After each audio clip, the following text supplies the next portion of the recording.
Hi everybody, how you doing? Well, today I want to talk to you about a really interesting tool for you as composer. No matter if you want to compose songs or if you want to compose for video games or film music or whatever, and it's the real book. This is the third volume. It's other two volumes, and you can find different versions there. It's some version they call the fake book, but I'm very happy with these ones. They are the ones I was using when I was studying modern harmony, and I really recommend you. They are from Share Music, and this one it was 38 bucks, and I feel it's one of the money well, really well spent money because I will explain you. Well, first of all, we need to break a myth before going with that. Probably, if you don't know jazz music, I mean, you just hear about it and hear some songs, but you don't know really how it works. You will think that they go to stage and they figure out everything and they invent everything and they create everything on the spot, and that's not true. I mean, that's true for the soloing, and but let me tell you something. Normally, the jazz musicians they are playing songs that some of that songs they are here from the 20s or the 30s. Then they are very old songs, and these are what we call standards. Okay, jazz standards.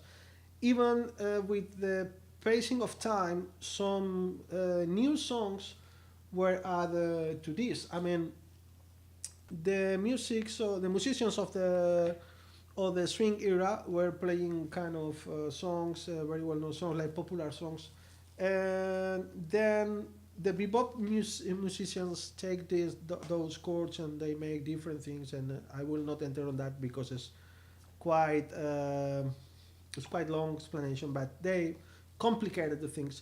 But they create new songs, and these songs became popular, and then with the time they became new standards. Then you can find people playing songs by Charlie Parker, Joel Contrail, and people like this, or even Thelonious Monk, that was one of the fathers. In fact, for me, the conceptual father of the bebop, created some themes that today you can still listening. But the main difference between jazz music and pop music or classical music or any other music is not about the level of the musicians or the complexity or things like that, as a lot of people think. The main difference is that the jazz music gives the musician the chance to express himself in a true way. I mean, if you take, for example, Odo Lives, the melody of Odo Lives, it's like that.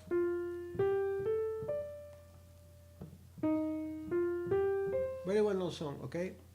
You have some classical singers doing it. You have very modern people. You have Latin jazz versions. You have very dance with a lot of strange chords and tense harmonies, and you have other ones that are more like it's different. Just go to Spotify and or your normal music searcher and write down Autumn Leaves, and you will see how many versions you have.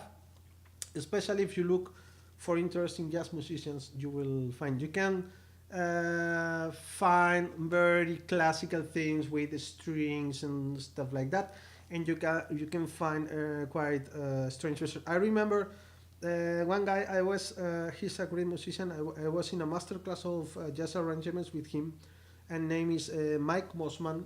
He's quite amazing musician, and I remember he have it was a version. It was although lives maybe kind of Afro-Cuban, something like that. It was terrifying. It really great arrangement. I was impressed when I hear it. But I was impressed mainly because I know Autumn Leaves. I know the standard.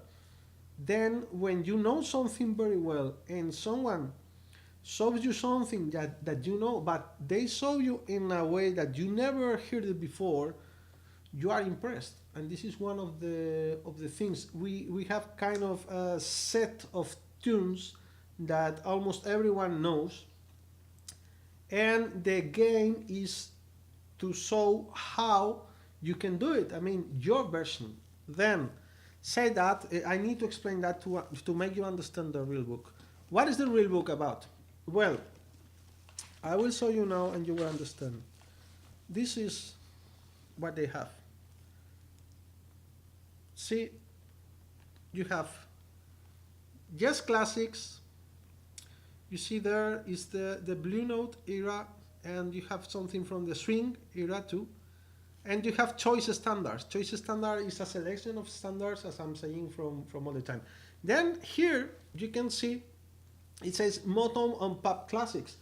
You can go to internet and look for Brad Meldau. Brad Meldau, it's a really amazing jazz pianist. He's a crazy piano player, and he's quite good. And he's almost not human. As good. This is the good he is. Then you can look for Wonderwall. Do you know Wonderwall, the theme from Oasis? You know, these very smart and funny brothers, but you can look Wonderwall, and you can find the Brad Meldau version. Even you can look for Paranoid Android from Radiohead, and you can look for the Brad Meldau version too, and you will see. Then sometimes jazz musicians take a popular song from pop music, and they make it a standard because some other musicians feel interest about the harmonic and the melodic possibilities of that, as we did in one past video, that we take this Unchained Melody that is a standard, and we recreate it, but we change the chords and make a different harmony, and so on. Then you have the Motown and Pop Classics. You can find things like Stevie Wonder, and Michael Jackson, and George Benson, and things like that.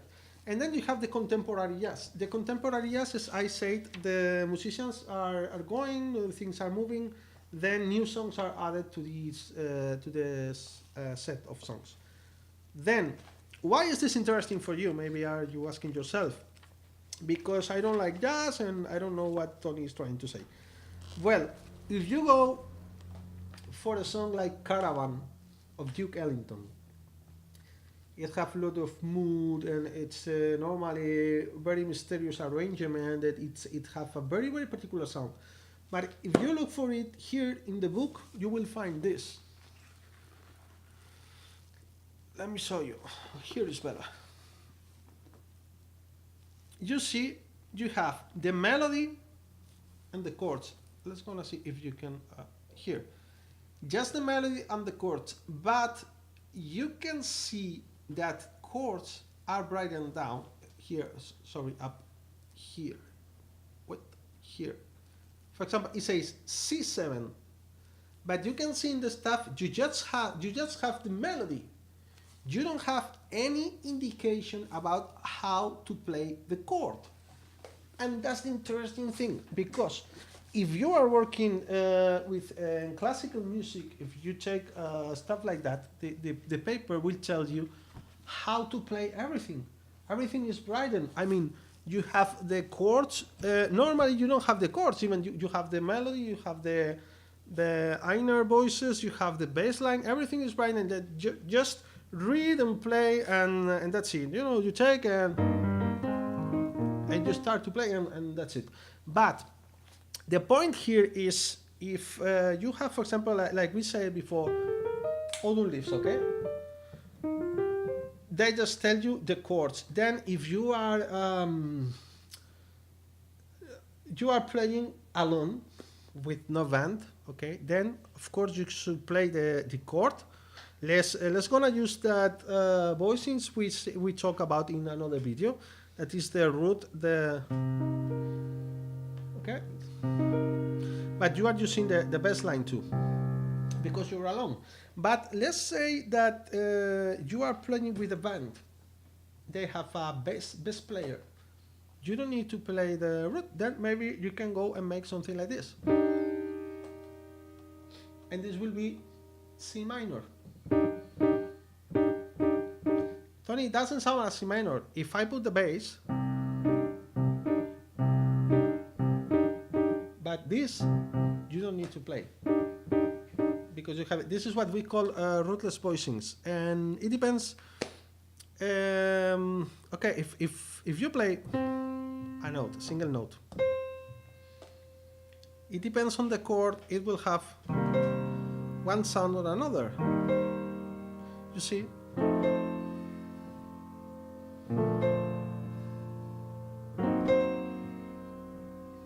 It's the same when you play two notes. This can be like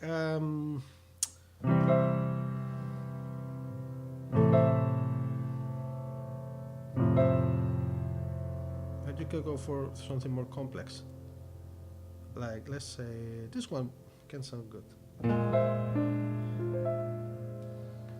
It always depends on the context. Then, the good thing about the real book is that depending your level or depending if you're with a band or not, you can play one way or another. Then you are reading, and moreover, you are studying what is happening. I mean, you go there and you play your chords, you read your chords, and see what happens. But then you make analysis.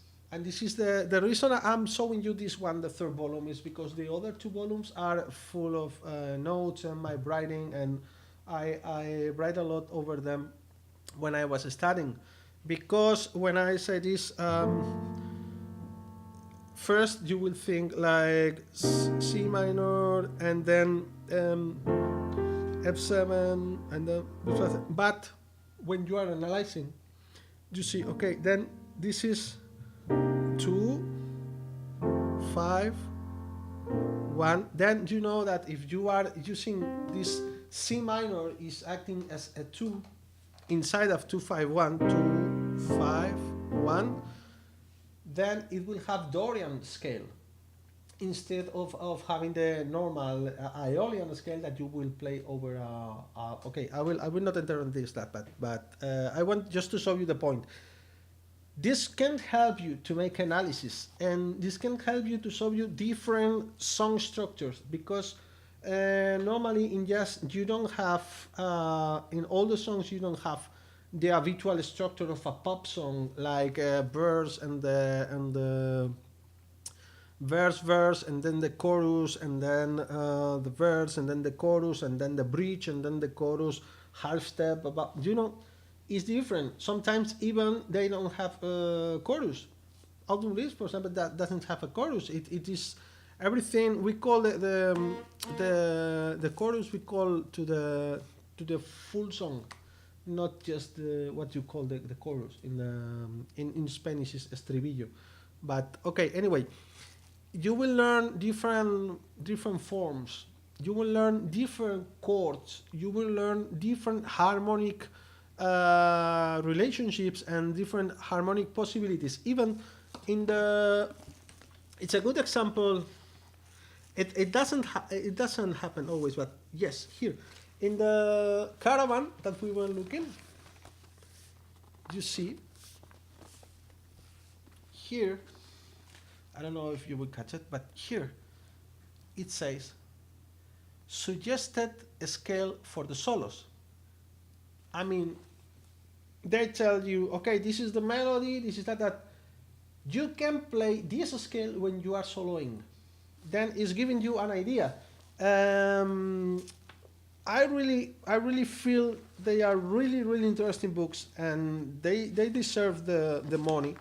It's as I say, it's $38, but it's quite impressive. And you have this. This can be from your interest, I believe. This is a C, different kind of Cs. I mean, you have the C triad, you have the, the major, the minor, dominant, different kind of dominant with different kind of tensions. You have inversions, you have polychords, you have different ways of writing it. then it's good because when you don't know what, for example, whereas you have C13 says you don't know how to play it, but here you have the voicing. Of course, these voicings are the basic voicings. I mean, are like block. We call that block voicings. Why they call it? Block because it's a block like that. You see, it's just a block. You are not making. For example, you have a drop two. It's like this. See, and you have another option. You can make like this too. It's. I'm trying to put my hands in a way that you can catch it on the camera, but everything it's see. Anyway, I really feel these books are interesting. You can analyze, you can learn new melodies, you can learn a lot of things, and of course sometimes you can be a little bit bored, or you're in the project you are working is a little bit like you are not going anywhere. Then you can go here and just play for fun and learn new songs, and it's good if you have it, because if you sometimes go to a jam session, normally you will find they have real books there, and maybe not this one, but normally they have. And then I feel it's an interesting tool, and I want you to let you know. You can go to Amazon and share music and look for it. And anyway, that was my today advice, is to learn from this kind of books. And of course, this is not a book just to buy it and to put it and they will make you smarter or something like that. You should. It's a practical book. You should analyze each song. But if you force yourself to analyze at least one song each day, remember there's 365 songs a year. It's quite decent. And if you could make a good analysis, I promise you that you will be a better musician when you finish than when you started.